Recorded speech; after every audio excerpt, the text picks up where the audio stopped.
Imagine a family dinner where one chair is gold. One chair has one leg, and three people are eating on the floor.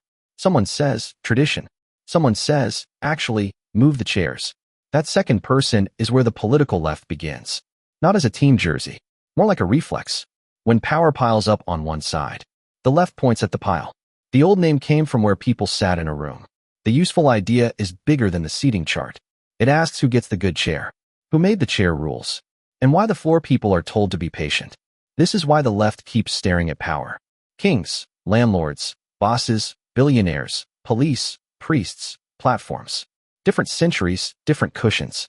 Same awkward question. Why does that person get to decide so much? Now, this is not automatically silly. Sometimes the pile is real. Bread costs too much. Rent eats the paycheck. A worker gets squeezed like a toothpaste tube. A school door opens only for the kid with the golden ticket. A law pretends to be neutral, while quietly wearing one person's shoes. The left notices the shoe. Then it says, maybe the rule is not holy. Maybe we built it. Maybe we can move it. That is the emotional engine. The world is not just weather. Some of it is furniture. And furniture can be rearranged. The simplest left-wing move is this. Find a hierarchy. Ask what job it claims to do. Ask who pays the bill. And ask if a flatter version would work better. Not flat like a pancake society. Flat like nobody has to crawl under the table. So the left builds tools. A union is workers linking elbows around the paycheck. A public school is a door that should not check your parents' wallet first. A safety net is the floor deciding not to be lava. Public health is the town saying, your cough is not just your private adventure. Civil rights are the referee finally noticing half the players were tied to chairs. Taxes are the awkward hat passed around after everyone used the road. Regulation is a little break on the giant shopping cart. None of these tools are magic. They are boring on purpose. A lot of left-wing politics is just, please stop letting the strongest person write the receipt. This is why it can feel hopeful. If the problem was built, then people are not doomed. The locked door has hinges. The broken ladder has screws. The golden chair has wheels. And ordinary people can push. But the left is not one person with one clipboard. It is a messy family reunion. One cousin wants better rules for capitalism. One cousin wants capitalism to sit outside for a while. One cousin wants the state to help. One cousin does not trust the state with a spoon. One cousin is yelling about climate change from the roof. One cousin brought a book nobody can lift. They all look at hierarchy. They do not all agree what to do with it. That is why left can mean liberal reform, social democracy, labor politics, socialism, anti-discrimination politics, green politics, or a campus meeting that somehow needs 3 more meetings. Same neighborhood, very different kitchens. Here is where the trouble not starts. Once you learn to spot unfair power, you can start seeing it in every sandwich. The bread is hierarchy. The cheese is privilege. The pickle has institutional memory. At first this is funny. Then someone makes a subcommittee about mustard. The danger begins when a good question becomes a single answer. Why are things unequal? Because villains. Why did the plan fail? Because hidden villains.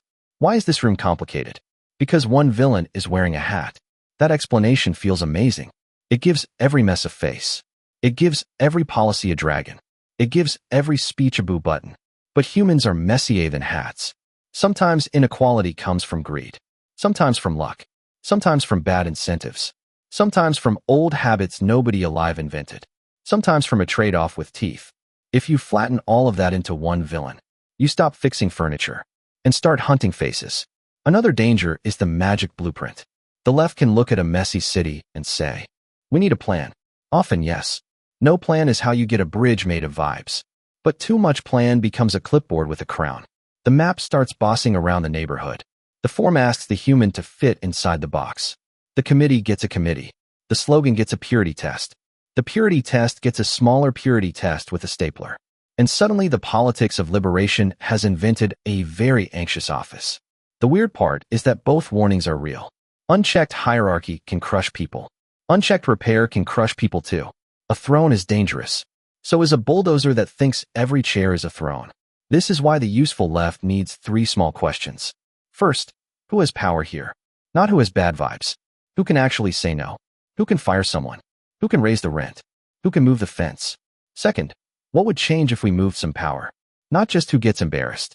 What would happen to the road, the school, the job, the sick person? Third, what break keeps the repair from becoming its own throne? Can people complain? Can they leave? Can they vote? Can the rule be checked by someone who does not worship it? That is the boring but important part. The best left-wing idea is not, burn every chair. It is, nobody should be born under the table. And nobody should become king just because they own the tablecloth. The silly version forgets the room. The useful version measures the weight. It moves some of it off the small people. It adds brakes to the giant cart. It opens the door for the person outside. Then it checks whether the door hits someone in the face. So if you want a tiny test, use this.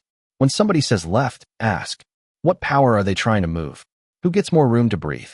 And what stops the mover from becoming the new furniture king? If they can answer that, you may be hearing politics. If they cannot, you may just be hearing a chair fight with better vocabulary. The left begins with a simple promise. People on the floor are allowed to ask about the chair. The trouble starts when the answer to every question is, throw the chair through the window. The good version moves the weight. The bad version worships the moving. Less thrown, more floor space, and a permanent suspicion that someone hid the good chair in the attic.